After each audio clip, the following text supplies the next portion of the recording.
কি হলো, কাঁদছেন কেন? সেটা আপনার জানার দরকার নাই। একটা কথা বলুন তো, আপনি কোথা থেকে এসেছেন আর আপনি যাবেন কোথায়? জানি না এখন আমি কোথায় যাব। হ্যালো, তুমি আমার ফোন ধরছো না কেন? সেই ভোর থেকে ফোন করেই যাচ্ছি, আর তুমি আমার ফোন তুলছো না।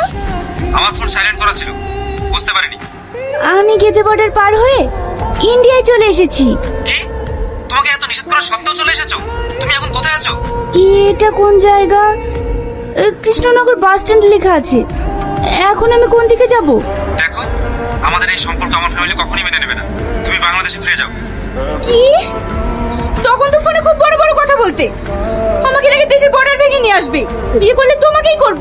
আমি এখন যখন সবকিছু ছেড়ে চলে এসেছি, আর তুমি আমাকে দেশে ফিরে যেতে বলছো? Hello hello.